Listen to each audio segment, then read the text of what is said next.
All right, so we are here in the Unchained Capital Bitcoin Commons studios with Alex Epstein, author of the new book Fossil Future. Of course, he had a previous book, The Moral Case for Fossil Fuels, which was a New York Times bestseller, if I remember. Yes, although it turns out I just learned this wasn't the first week, even though I can't give the exact numbers, but there are books. It outsold 14 of 15 books on the New York Times bestseller list, the national bestseller list. So back in The Moral Case, it was easier to get on the bestseller list in part because they had a science bestseller list, which is what I got on. But anyway, this is not going to be a New York Times bestseller apparently, but it's a lot better and it's selling a lot better. This particular book. This one, yeah, it sold basically 20,000 copies in the first week. Oh my goodness! Wow, that's doing pretty well. So, before we get to the book and everything else, let's get a little bit on your background, because I find your background absolutely fascinating. Because you're not what most people might expect, like maybe a geologist or something like that. You actually come from philosophy. Can you tell us a little bit more? Yeah, I mean, I think depending on their inclination, people will think, oh, you're pro fossil fuels, so it must be the fossil fuel industry like hunted you down and said, we've got to get, this guy has all the makings of a champion or a lobbyist, so we're going to pay him a bunch of money to say all of these things. And I wish they did that, not for me, but I wish they had that kind of confidence that they would do that. But yeah, my background was, I mean, it's a long story, but I was sort of a very tech oriented kid, went to one of the top math science high schools in the country. Really loved that stuff, but I discovered I loved even more thinking about, we've got human action here, right? But it was really like I found human action even more interesting than thinking about math and science. And then I realized, well, there's a subject that really studies the fundamentals of that. Of course, I mean, Mises would say economics, but it's like philosophy, I think, is fundamental to economics. And it's really all about what's the basic framework that guides all of our thinking and action. In particular, what are our thinking methods, what are our assumptions, and what are our values? And I was in computer science at Duke. It was very hard for me to go into the humanities. I thought it was for losers. And I only admired athletes and business people. But I was like, I loved it so much, I just couldn't deny it when I turned 20. So I go to my computer science advisor and say, I'm not going to do this anymore. I'm never programming again. And I said, I'm going to become a philosopher. He's like, this is the worst idea ever, right? Nobody ever has a problem and says, let's call a philosopher, this kind of thing. But I thought of it as, this is the most practical field to me, because it's like your thinking methods, your assumptions, values, that determines everything about your life, determines everything about a field. And as we'll see, that's really what's determining people's thinking about energy, not almost overwhelmingly, not specific disputes over facts. So that I was not pro fossil fuels, but I think I had a good way of thinking, and I was aware of thinking methods and assumptions and values underlying thinking methods. So then when I came to when I was 27, so I spent 7 years as a writer, with almost no interest in energy, no knowledge. But then I was 27, I realized, wow, energy is the industry that powers every other industry.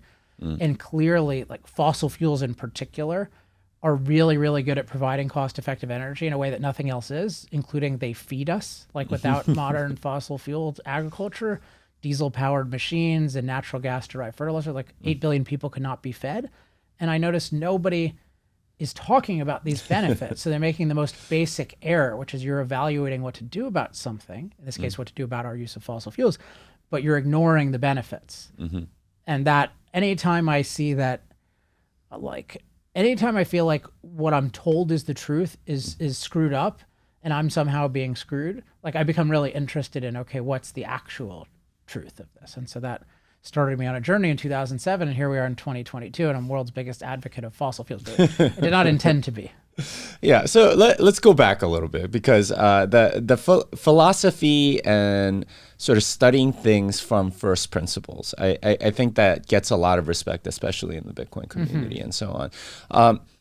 Can you explain exactly how that relates to philosophy and where people generally go wrong in patterns of thought? So how first principles relates to philosophy? Or yeah, or how people generally do bad philosophy. Let's put it that way.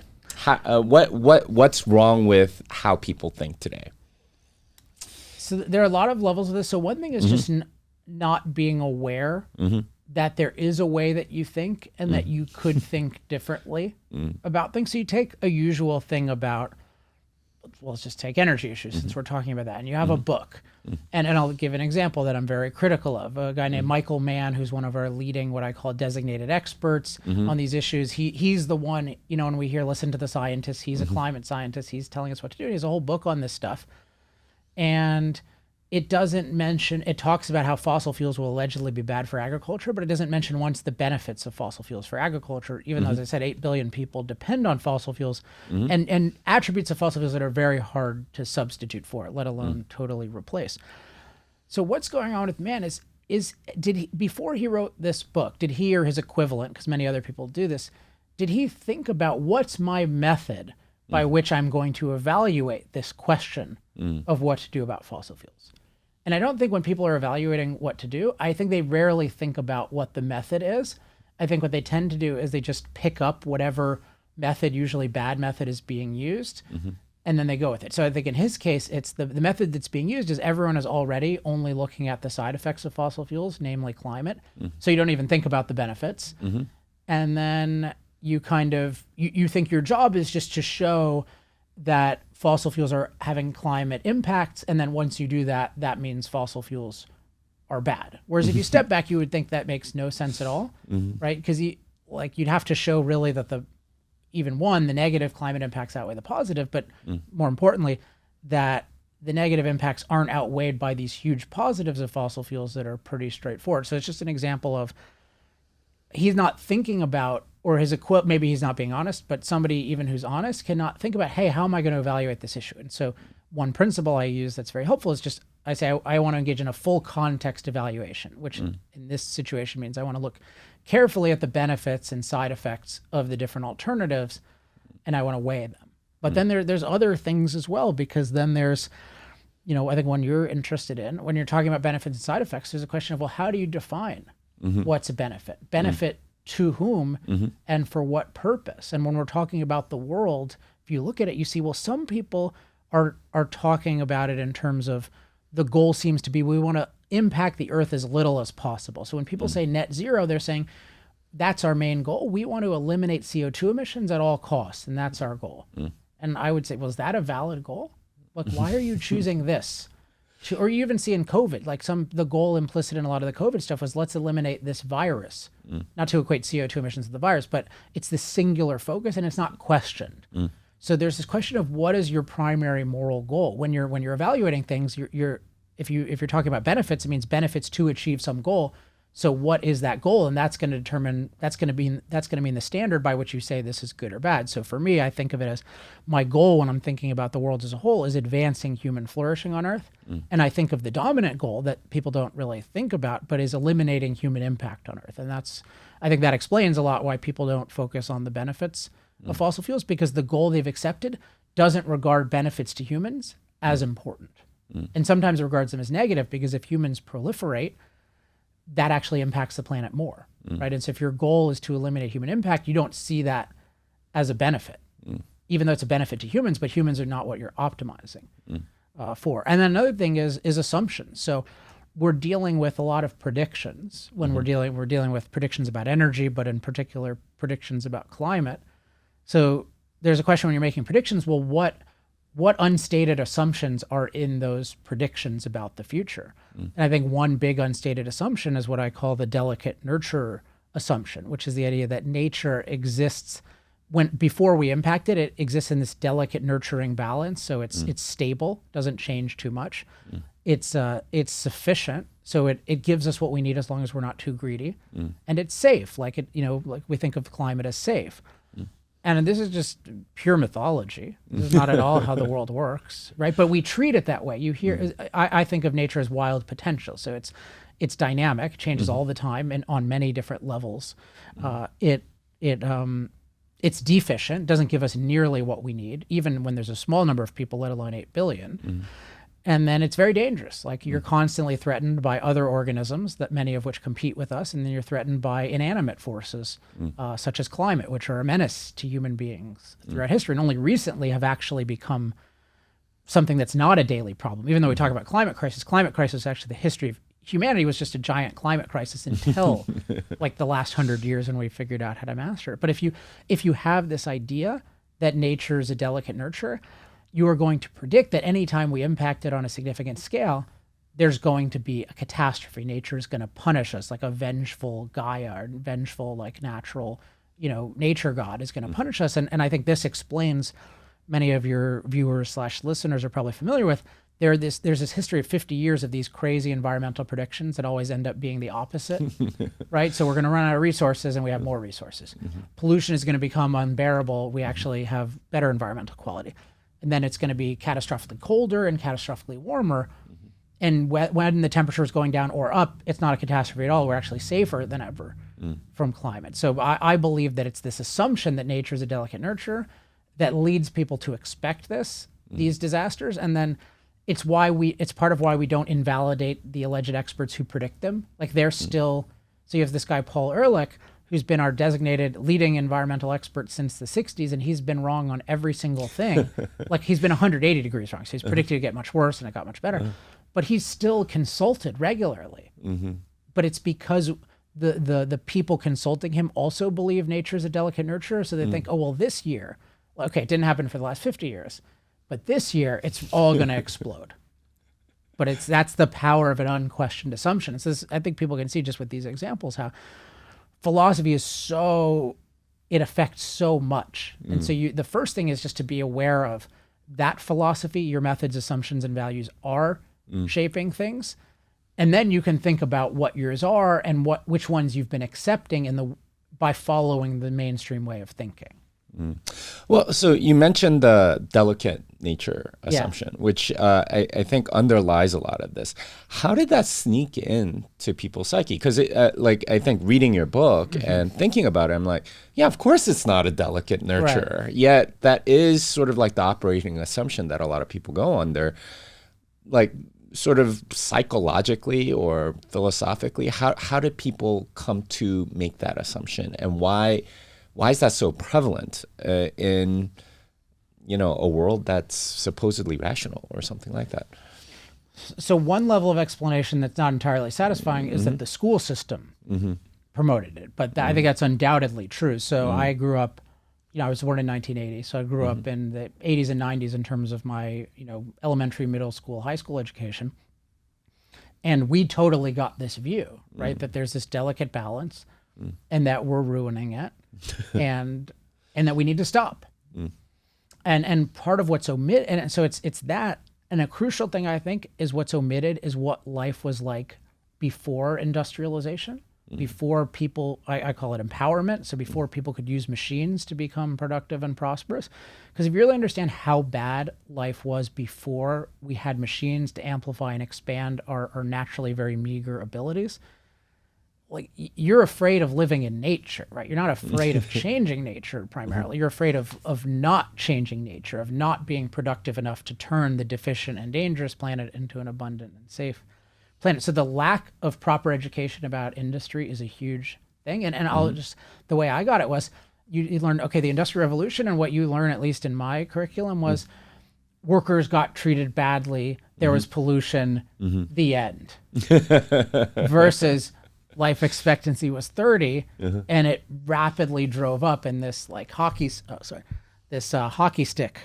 pattern. And the same with income, and the same with the number of people on the planet. And that in fact we had this miraculous, like there's just, I call these the human flourishing hockey sticks. We have this miraculous phenomenon of life on Earth stagnates indefinitely in the past, and then suddenly you get the hockey stick of life expectancy, the hockey stick of income, the hockey stick of population, and it just so happens to correlate with the hockey stick of CO2 emissions and fossil fuel use. And my explanation is, well, energy, the availability of low-cost, reliable energy is a driving force, because that allowed us to use machines, and that vastly expanded and amplified our productive abilities. But if you don't know that, what happens is you grow up in a society that has mastered nature through the use of machines, but you think of that as natural. So then then all your fear is around, what if we change this? But you don't realize the thing the real delicate nurture is all the machines and all the freedom. Like that's the delicate nurture. Like you see what happened in Venezuela, right? They take away the freedom, the machines stop working, average person loses something like 25 pounds involuntarily. Like that's the real. But so it's like actually what we've created, our civilization is in many ways a delicate nurture. It's actually the reverse, but those are some reasons why we don't get it. And I think beneath that, there are some badly motivated people who want us to believe in the delicate nurture because then A, will be afraid enough to support their policies, and B, will be optimistic that if we live a more natural life, it'll get good. Wow. And the people that are sort of like putting this assumption into our heads, you mentioned schools and stuff. In your book, you call them synthesizers, disseminators, evaluators, the people that sort of take the scientific research and essentially summarize it in various forms.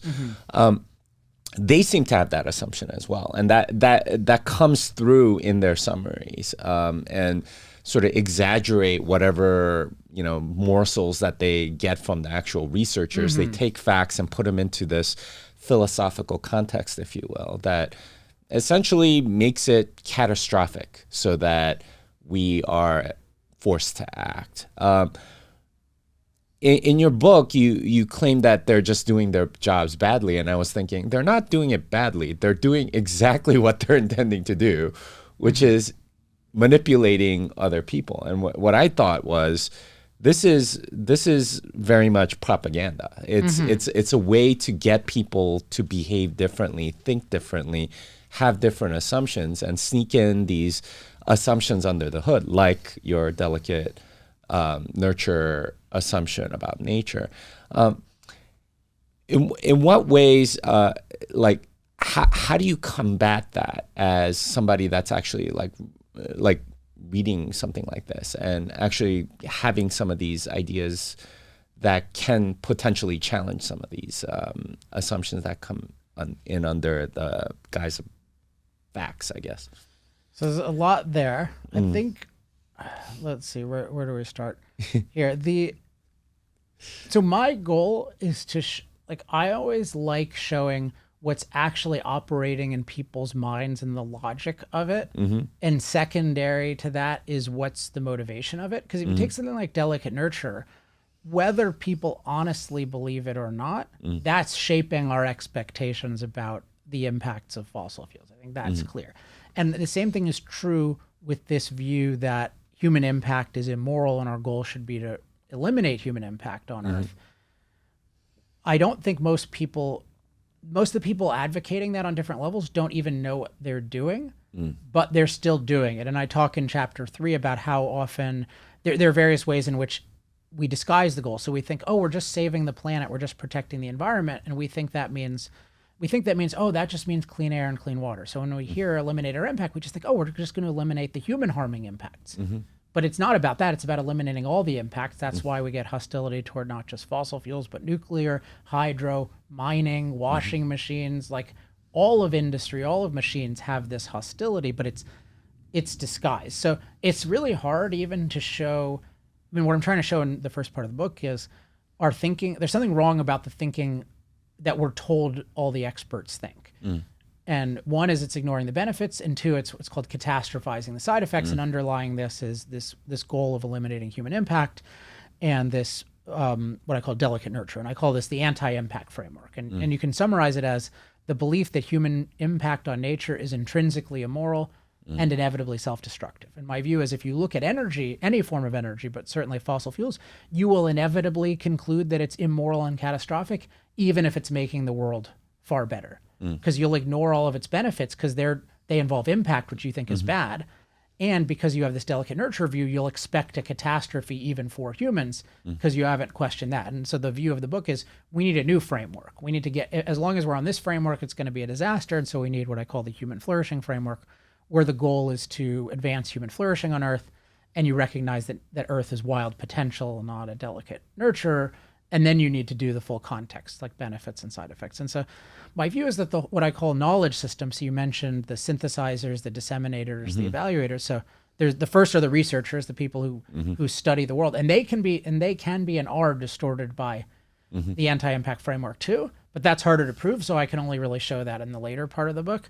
But yeah, the synthesizers, so the people who are synthesizing the research, they are believing in they are not sufficiently valuing human flourishing, and they have this belief that impact is bad.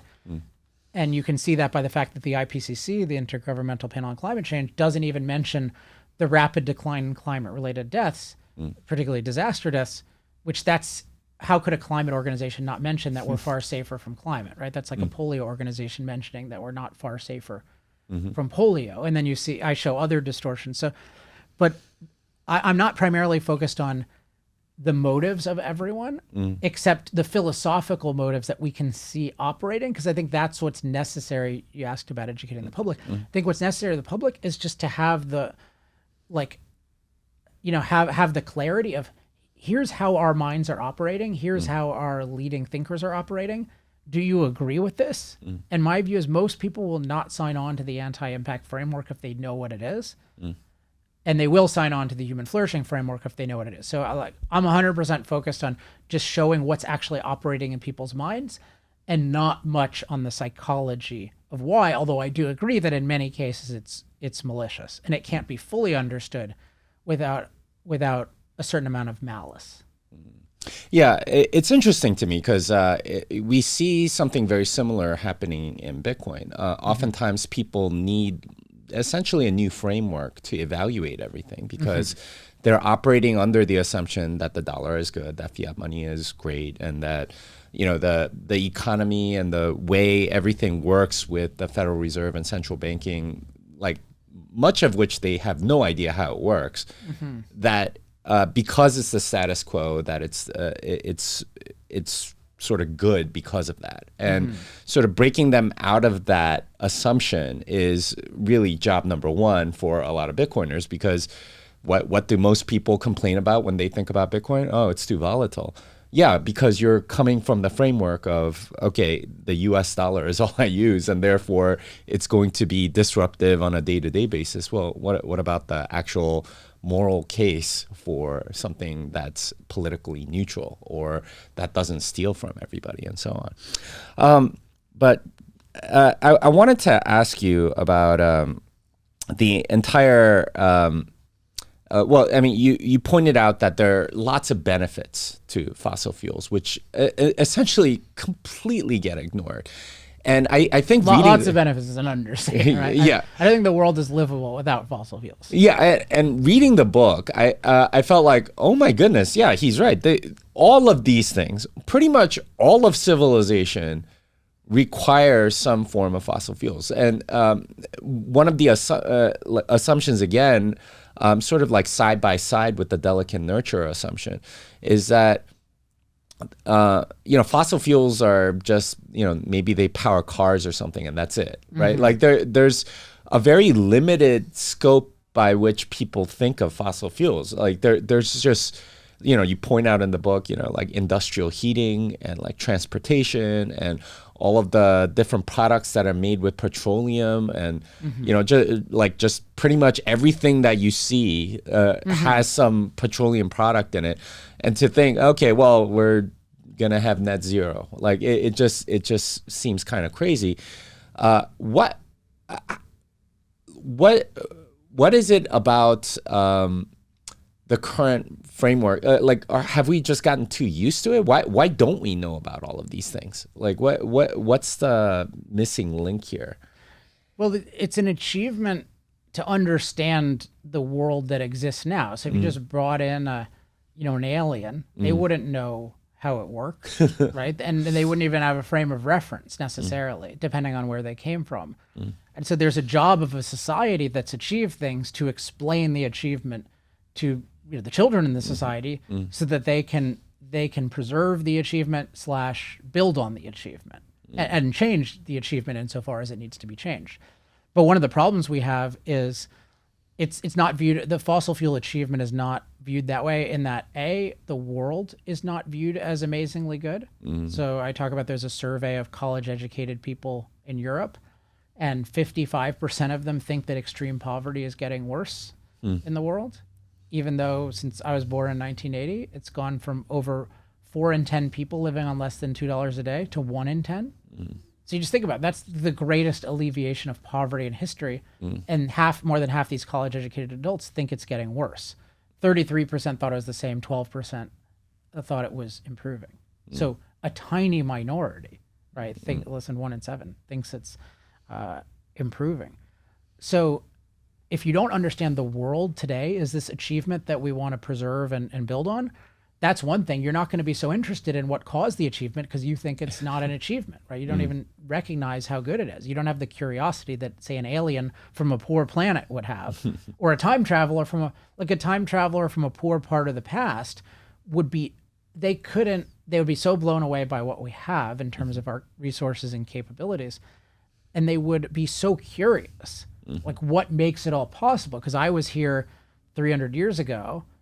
And like the water sucked and it was really hard to get food and the food wasn't good and I could barely build a shelter. And now we have what are we in, this studio where we just talk and people can hear it later and you get paid? Like, what is going on? It doesn't make any sense. And then you sort of have to explain, oh, well, like we figured out how instead of us doing all the work ourselves, we can get the machines to do 75 times more work than we can do. And so we can just have a pretty relaxed life. And sometimes some of us can just talk and move a pencil or type for a living. It's like you get interested in that, right? And then you get, okay, well, it's really the key is what I call machine labor, having machines do work for us. And then you become interested in, okay, what powers the machines? And then it's, oh, well, for some reason, despite the fact that we've had dozens of competitors over the years, 80% comes from these things called fossil fuels, and that's still growing. And you'd be curious, like, why is that?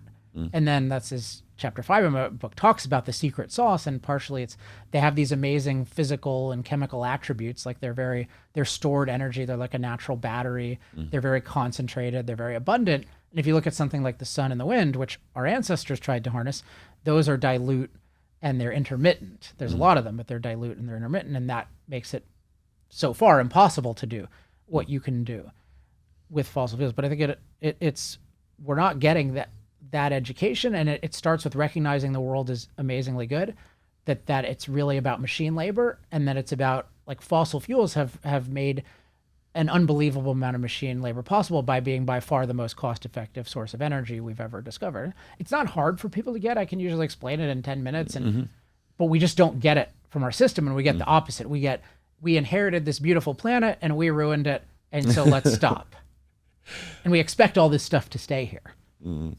Yeah, one of the things from the book that really struck me with regard to machine labor sort of enhancing the productivity of human labor is that the poorer developing countries essentially have less machines and less energy, and that's kind of why they stay poor.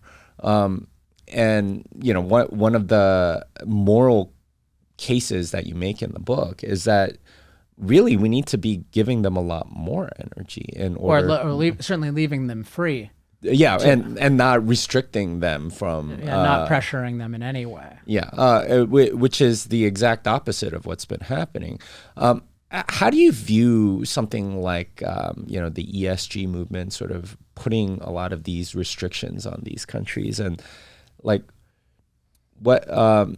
How do you evaluate that from a moral perspective, and who's actually, like, are we partly responsible for that? Like, what's are we responsible for the predicament, or are we responsible the ESG? Well, let's just say the ESG. So I think of the ESG stuff of pressuring any pressure away from any pressuring of these places away from using fossil fuels. I think of it as the same as you pressuring, like, thieves to go take their food or something like that. It's like, I mean, just really directly harming very vulnerable people. So I think it's totally immoral. That's different from it's our fault. So it's our fault insofar as we encourage the state of affairs.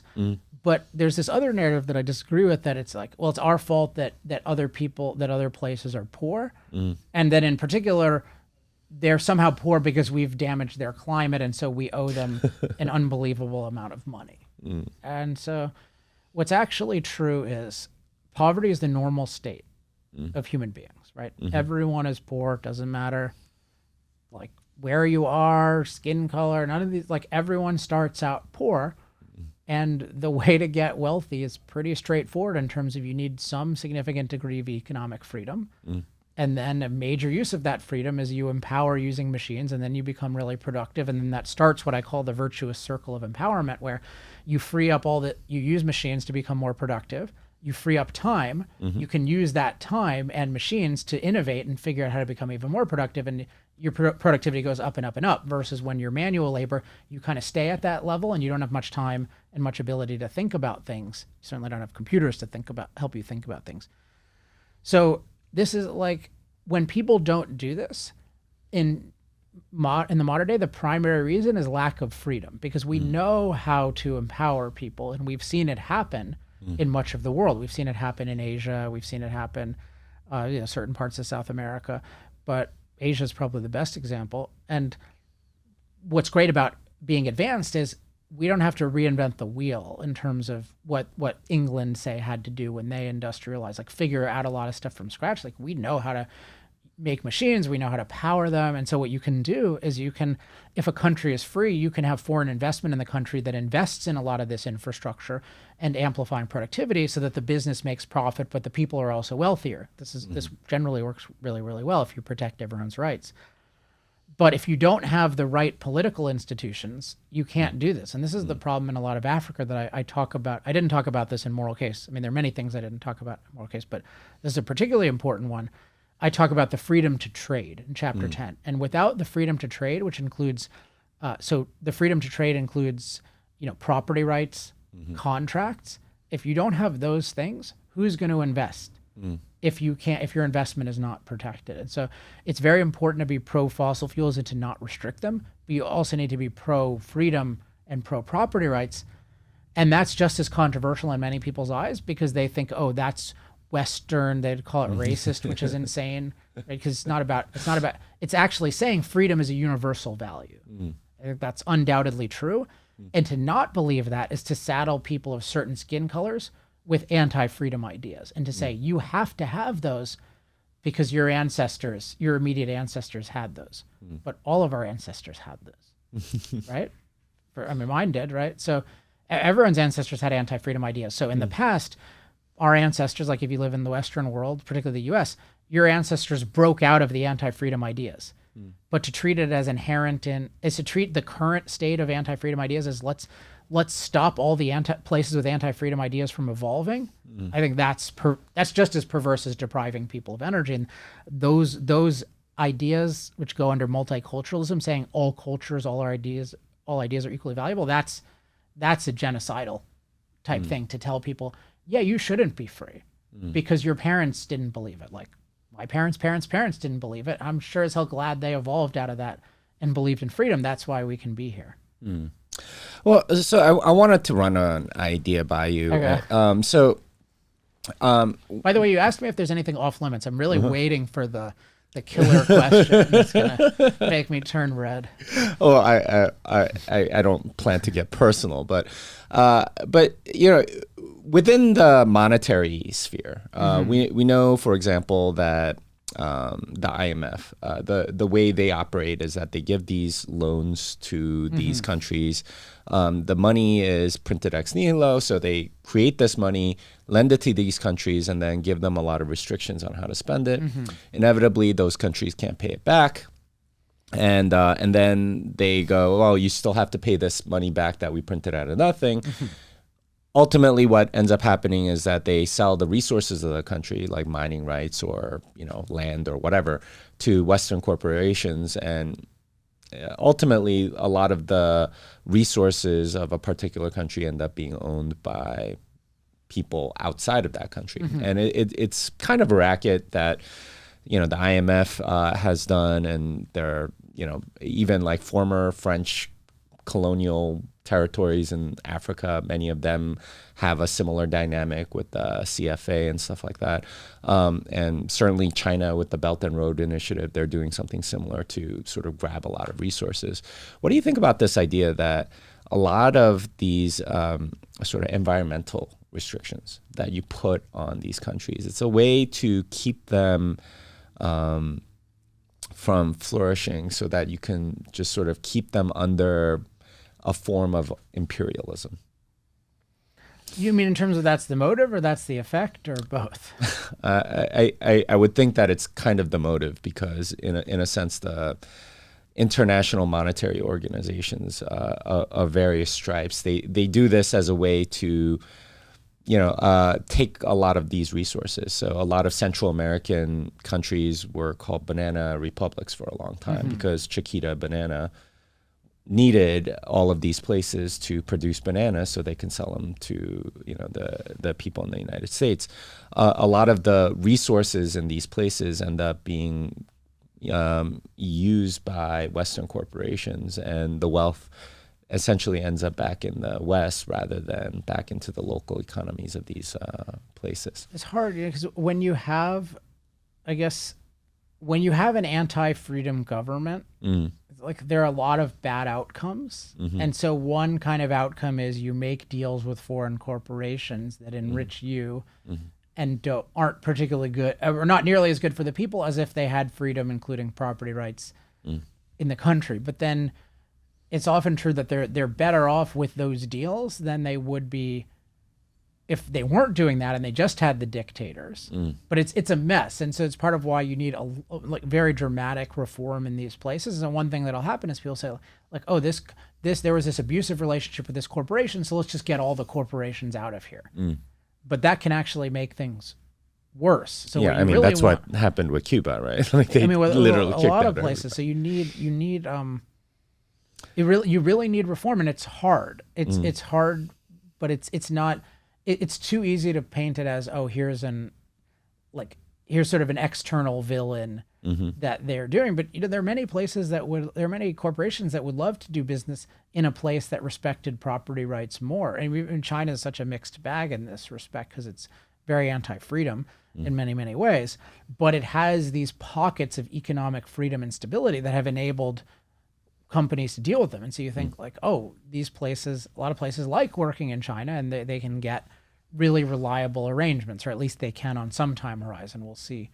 We'll see what it is longer term. I want to just make one more point about this exploitation thing though, because it's very important so we don't want to restrict what I call the unempowered world from empowering, but it's not our fault that they haven't, except insofar as we've advocated restrictions. But that's not the primary thing. The primary thing is people start out poor and you stay poor unless you adopt radical pro-freedom ideas. That's kind of in one way or another.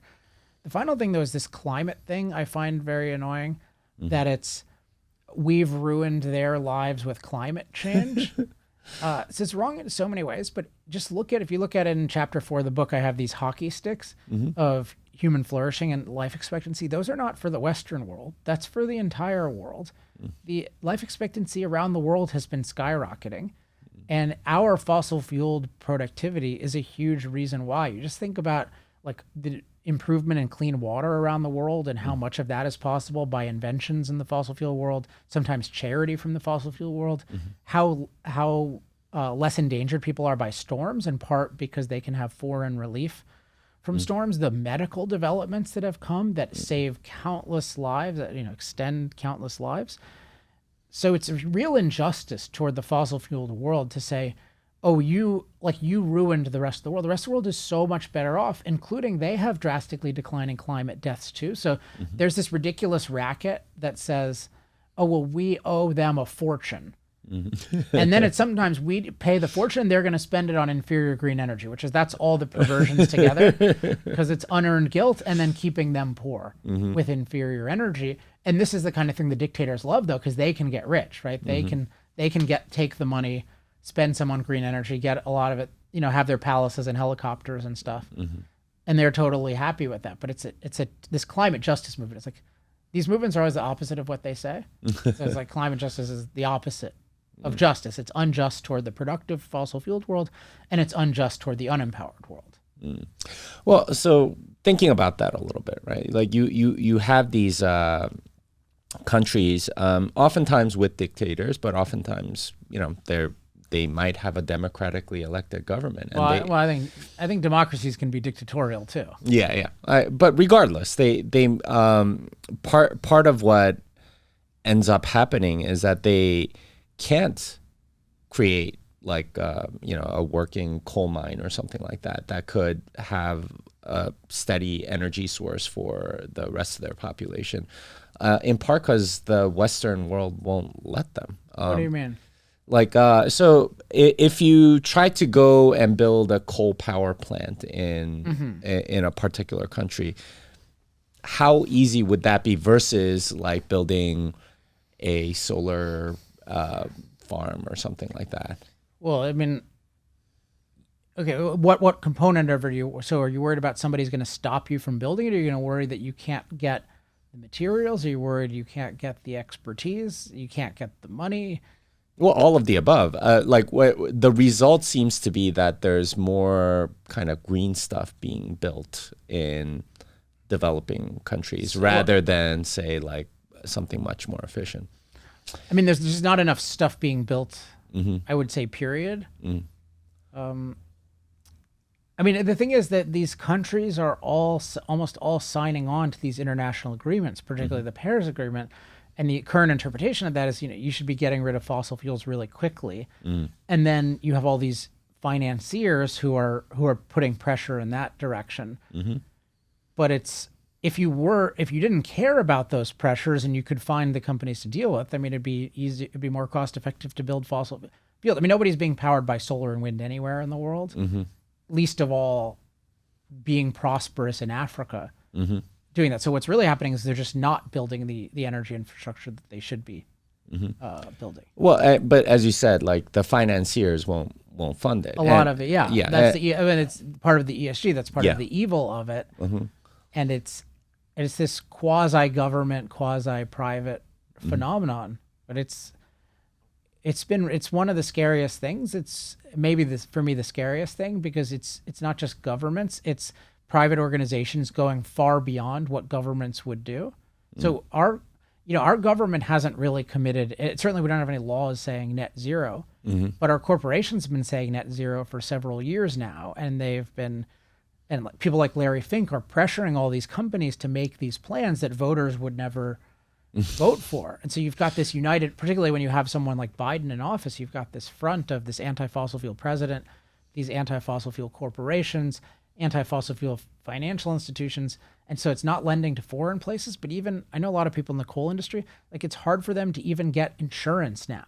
And so the basic working infrastructure of our country is under threat by these policies. And I think of it as we're almost in an electricity emergency right now. You're having all these reports of likely outages or blackout risks around the country because we've reduced fossil fuel capacity and increased unreliable solar and wind.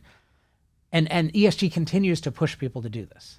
It's getting some pushback happily from my mixed case Elon Musk. The guy blocked me on Twitter for calling the Tesla a good fossil fuel car. But he's been good on this. And Peter Thiel and other people have been. So it's good that there's pushback, and I would just say it's not a moment too soon because this is a terrible movement. And until the last year or two, it had no pushback, except probably from some people in the Bitcoin community and from me. Well, it's interesting though that the oppression of fossil fuel building is largely monetary, like not being able to get insurance. That's a monetary thing, right? Not being able to get loans. I've heard of oil and gas executives saying, well, I want to go and drill in this particular place, but the bank won't give me a loan. It's like part of their ESG initiative that they can't give out these loans. That seems very much, like sort of making policy through money or something like that. It's I don't know, what do they call it? Like a plutocracy or something?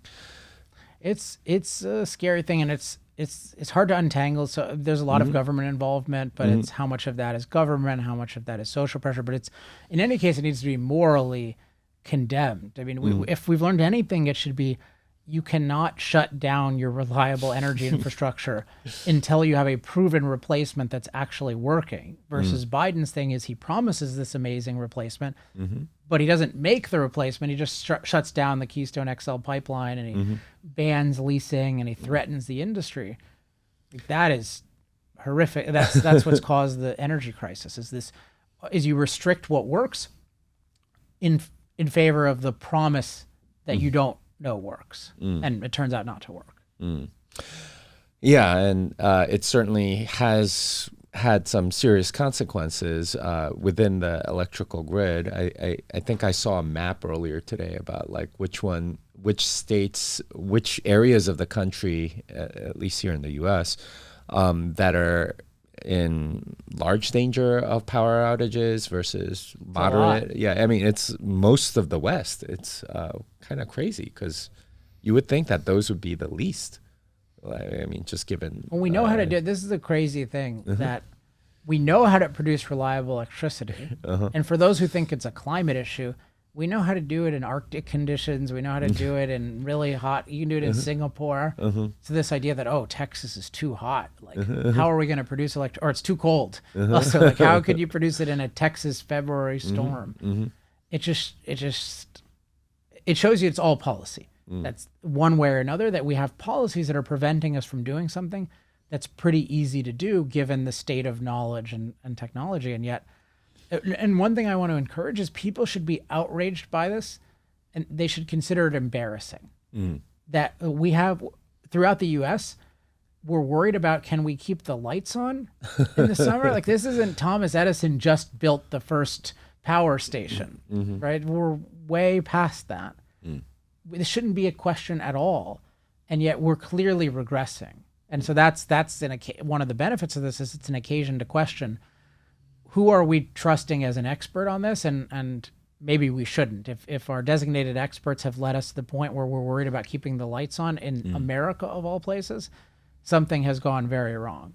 Well, so let's go back to the designated experts, because that exists in the economic realm, that exists in the energy realm, that exists in all kinds of things. Can you just replace them? Because in a sense, they're appointed for a particular purpose. And as far as I can tell, they serve the narrative of the people that pay them instead of, seeking the truth as you have. So my terminology, so the system by which we get expert knowledge and guidance, I call the knowledge system. So that's the researchers, the synthesizers, disseminators, and the evaluators are the people who tell you this is really crucial. What do you do about what's true? So if we're causing more drought with climate, what do you do? And you really have to always watch at that step. Same with COVID. Like, okay, there's a new virus. It's dangerous to a certain degree. We don't have pre-existing immunity. What do you do about it? Whatever answer there is to what it is, it does not follow you need to lock everyone down. Like, that's an evaluation, and you always have to question the evaluation. So whenever anyone tells you the scientists say do X, you're being conned, because nothing science says can tell you what to do. It can just factor in to what you can do. So there's this whole system, and the people who are representing the whole system are what I call the designated experts. So it would be, I use an example of this guy, Michael Mann, who he's, when we say listen to the scientists, he's a designated expert who supposedly speaks for all scientists and all good thinking about that. And I point out these designated experts are really bad, and that they ignore the benefits, and they have a really bad track record of catastrophizing the side effects of fossil fuels. And in other fields, you have these too. So can you just replace them? Well, if you identify what's going wrong with them, and what's going wrong with the broader system, people can be on the lookout for better experts. Like, I'm trying to become like the designated energy expert, or certainly one of them in the society. And part of what I'm doing, I'm not doing it very gently either, right? I'm saying the existing ones are corrupt.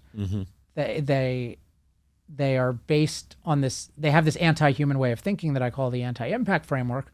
They're ignoring the benefits of fossil fuels. They're catastrophizing the side effects. They've caused an energy crisis, including a growing food crisis. You got to get rid of these people. And they're not apologizing. They're not repenting. You got to get rid of these people, and you need people on a human flourishing framework. And I'm one of them. So I think you need to do that in other fields. I think it's like you disagree with the financial establishment. It's a similar thing. It depends on how significantly you disagree. If you just disagree on facts, then you can work within their framework. But if you think, no, the way you're thinking about this is totally wrong, you have a job of discrediting the existing experts, that's what chapters 1 through 3 of this book do. And then you say, here's how an expert should actually function. Here's what their framework should be. And then you say, okay, now let's look at the facts from this framework. And it happens though, right? I mean, you have different people with different I mean, we used to have like, genetics experts who were racists, and that was considered totally okay. Well, yeah, eugenics used to be actually quite popular. Yeah, exactly. Well, and just racism in general in science used to be really popular, and so these things can change, and part of it is you discredit the wrong thing, and then you offer a positive alternative. Well, oftentimes you need the designated experts that are current to die off first before the new designated experts could. Yeah, what is it like? Over. Scientific progress is measured in funerals. Yeah, something like that, right? That's right. Yeah, I'm not that patient because I'm not that young. I think I'm about to be 42, so I think I'm above average age I'm sure I'm above average age on the planet. So these people are not old enough for me to be happy to wait for them to die, so I have to eviscerate them while we're all alive. Fair enough. And we've got the internet, so you can do everything more quickly. And you can also get a following more quickly without necessarily going through the official channels, which is part of what this book is all about. All right, so I want to run something else by you. So we're seeing a labor shortage all over the world, right? Like I was just in Amsterdam airport, and they constantly made announcements about how they had a staff shortage and that all of the services were just taking way, way longer. So all the lines were like an hour too long, and even to get food or something like that, it took like 30 minutes. And part of that seems to be, at least after reading your book, the thought occurred to me that, okay, if energy does sort of like multiply the productivity of labor, so each person, instead, you bring up in your book how, a combine harvester does the work of like 1,000 people. So instead of needing 1,000 people, you just use one person and just, feed that machine with lots of energy, and you don't need 1,000 people anymore, and all those other people are free to go and make podcasts or whatever, or medical cures. Right, but what we have here is a labor shortage, and not coincidentally, we've also had something of an energy shortage coming in. Partly due to wars and partly due to shutting down nuclear power plants and so on. What do you think of this idea that labor shortages are really like at least partly energy cost? I think of them, I haven't thought this through systematically, but I think of them both as evidence of freedom shortage. Because we have, certainly with fossil fuels, lack of freedom to invest in, produce, and transport them. That's really clear. And then you have an increase in demand. You have an increase in demand post-pandemic. And so, and the supply can't meet it, but it's artificial political type things. The labor thing is really interesting. Again, I haven't studied it systematically, but you had all the lockdown stuff. And then you have all the anti-freedom stuff of subsidizing people not to work. And you've got a lot of anti-work rhetoric as well. And like, you should only do work if it's like you regard it as the most meaningful thing ever and this kind of thing, which long-term, that's great. So, but yeah, I mean, I just like what we should, maybe here's what I would say. The fact that the world is malfunctioning so badly right now with what they call the supply chain crisis, that is definitely an anti-freedom crisis, because this does not happen under freedom where you have trouble doing all of these basic things. And it's like the electricity crisis. We should be embarrassed and we should consider it completely intolerable, versus even, Psaki, the former press secretary, would make fun of it like, oh, you're worried about getting your treadmill or something like that. It's like, oh, what? You're worried it's delayed by freedom. No, you should be worried. You should be worried if a modern civilization can't deliver your damn treadmill in 2 months. That's a real problem. So I think, and this is related to the finance stuff too, like we have a freedom shortage in the world, and we're seeing these consequences, including inflation. And I think now is the time for pro-freedom people to seize the narrative in energy and finance in every realm. Well, speaking of inflation, the other thing I wanted to ask you about is inflation does sort of like eat away at the value that you're producing. And I think that's pretty obvious. What struck me about your analysis of energy is that, well, we've been getting really good at extracting energy from fossil fuels for a while. I was reading, for example, on airplanes, right? They figure out ways to get like 1 or 2% more efficiency out of an airplane every year. Yeah. They're just like tiny things that they figure out. It's like, okay, I don't know, like screw in this bolt harder or something like that. And Lighter weight materials, better engines. Yeah, for sure. But somehow they just make everything more and more efficient. And you're able to extract the energy more.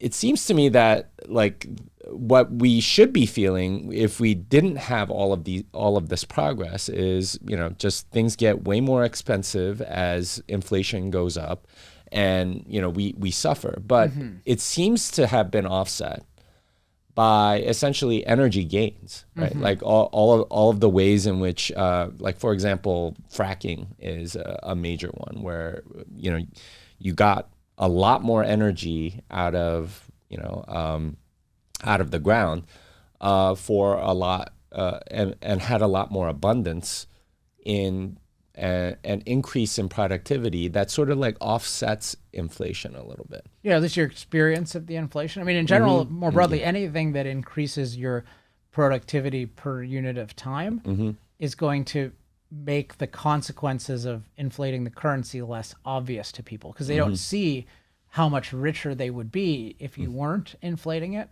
But on the other hand, there's also just all these issues, and the Austrian school is interesting about this. It's just when you inflate, it's like how it misallocates capital in all sorts of ways, and do we have a bloated financial sector and this kind of thing? And inflation is a mess, and it's really cool to me that I've believed this for a long time, but I've been against fiat money for a long time. But it's exciting to me that the Bitcoin world has really found a way to demonize fiat money. And I talk in my book about arguing to 100 on fossil fuels and how to reframe it. And I think Bitcoin is a great model for in terms of you guys really had a positive vision of here's what a much better world would look like currency-wise.